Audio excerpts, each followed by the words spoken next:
El correo que no debía abrir. No era mi costumbre revisar la bandeja de spam de mi correo electrónico. Trabajaba como diseñadora gráfica freelance, y entre los encargos y los correos de clientes, apenas tenía tiempo para revisar lo esencial. Pero esa mañana de septiembre de 2022, algo me hizo hacer clic en esa carpeta olvidada. Un mensaje sin remitente, con el asunto escrito en letras mayúsculas y sin acentos. No abrir este correo. El hecho de que el asunto dijera lo contrario de lo que cualquier persona haría despertó mi curiosidad. Era una debilidad mía. Siempre me atrajeron las cosas prohibidas, los caminos cerrados, los mensajes que decían no tocar. Con un suspiro y una sonrisa burlona, hice clic en el correo. Dentro no había texto, solo un archivo adjunto llamado recordatorio JPG. Lo descargué sin pensar en los antivirus ni en las advertencias que siempre recibí sobre archivos de fuentes desconocidas. Cuando abrí la imagen, vi una fotografía borrosa de una calle oscura, con una figura de niño de espaldas, vestido con un pijama rayado. En la esquina inferior derecha, una frase en letras rotas. Todos olvidan. Pero yo recuerdo. Cerré la imagen y borré el correo, pensando que se trataba de alguna broma pesada o de spam malicioso. Pero a partir de ese día, las cosas empezaron a cambiar. Primero fueron los pequeños detalles. Objetos que desaparecían durante minutos y aparecían en lugares imposibles, mi lápiz favorito en el refrigerador, mi teléfono dentro de la lavadora con la ropa sucia, las llaves de la puerta en el estante de libros donde nunca las dejaba. Luego vinieron los ruidos. Pasos ligeros en la madrugada que recorrían el pasillo hasta mi habitación, pero cuando abría los ojos no había nadie. Llantos suaves que venían del baño, pero al entrar no había agua corriendo ni nadie allí. Intenté convencerme de que me estaba volviendo loca, de que el estrés del trabajo y la soledad de vivir sola estaban jugando con mi mente. Pero una noche, mientras trabajaba en un proyecto hasta tarde, vi algo que no podía explicar. En la pantalla de mi computadora, justo detrás de mi reflejo, apareció la figura del niño de la fotografía. Estaba de pie, quieto, mirándome.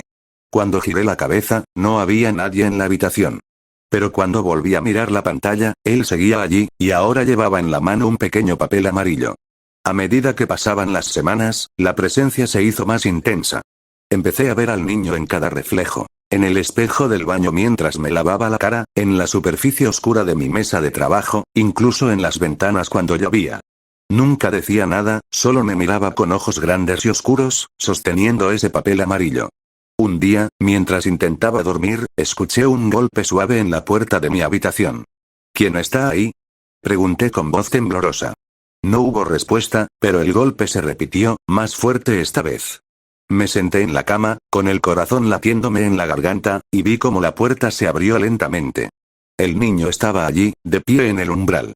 Esta vez podía verlo claro. Tenía unos 7 u 8 años, el pijama rayado estaba sucio y rasgado, y sus pies no tocaban el suelo. En su mano, el papel amarillo. Se acercó hasta la orilla de la cama y extendió la mano para dármelo. Cuando yo no me atrevía a tomar el papel, él lo dejó caer sobre la almohada y desapareció en un susurro de aire frío. Con manos temblorosas, abrí el papel. Estaba escrito con tinta borrosa, como si lo hubieran escrito con los dedos húmedos. Usted fue la única que pudo ayudarme. Pero no vino. Ahora todos deben recordar. En ese momento, recordé. Hace 10 años, cuando vivía en otra ciudad, trabajaba como voluntaria en un centro de ayuda a niños en situación de riesgo. Había un niño llamado Lucas, tímido y callado, que siempre llegaba con moretones en el cuerpo y miedo en los ojos. Me había ofrecido a hablar con las autoridades, a ayudar a sacarlo de esa casa donde pasaba cosas terribles.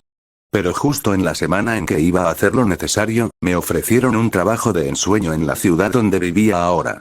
Me fui apresuradamente, prometiéndole a Lucas que volvería pronto. Nunca lo hice. Nunca supe qué pasó con él. Corrí a mi computadora y busqué su nombre en internet.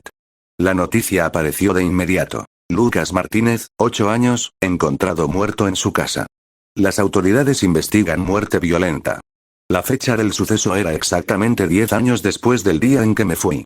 Y la fotografía que acompañaba la noticia era la misma del correo electrónico. Lucas de espaldas, en la calle de su casa, justo antes de entrar por última vez. A partir de esa noche, el terror se apoderó completamente de mi vida.